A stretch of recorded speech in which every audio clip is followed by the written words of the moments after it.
নমস্কার বন্ধুরা, বশীকরণ জগতে সবাইকে স্বাগত জানাই।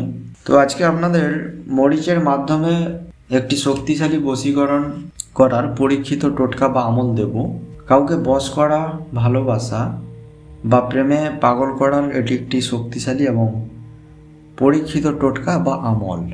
এই আমল এতটাই শক্তিশালী যে আপনি যার জন্য এই আমল করবেন তার মনে হঠাৎ করে আপনার জন্য ভালোবাসা জেগে উঠবে।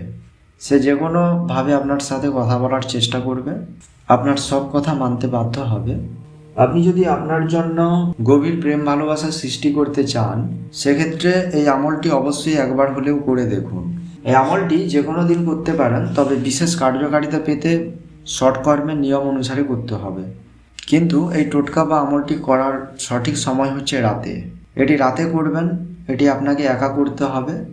যে জায়গায় আমলটি করবেন সেখানে অন্ধকার থাকতে হবে, হালকা আলো থাকলেও সমস্যা নেই।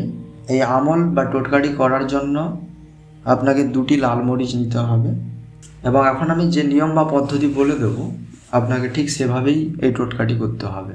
প্রথমে একটি লাল মরিচ হাতে নিয়ে আপনার ভালোবাসার নাম নিয়ে চোখ বন্ধ করে ইয়া হাবিবু এই মন্ত্রটি 11 বার বলে সেই মরিচের ওপর মোট 11 বার ফুঁ দেবেন।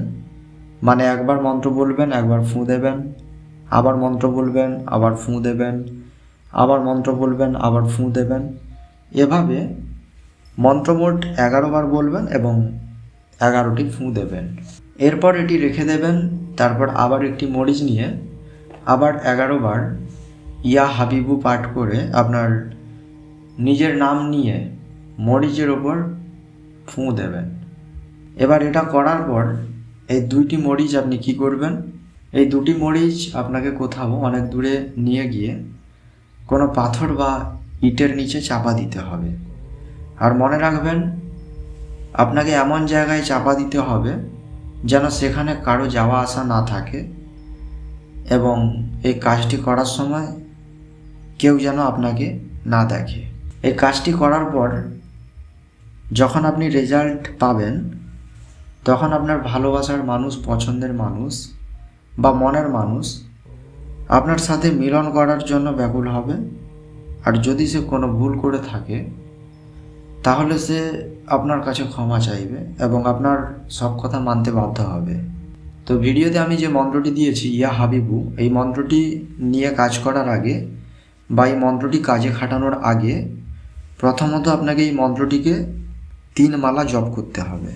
আশা করি আজকের ভিডিওর সম্পূর্ণ অংশ বুঝতে পেরেছেন। সবাই ভালো থাকবেন। ধন্যবাদ।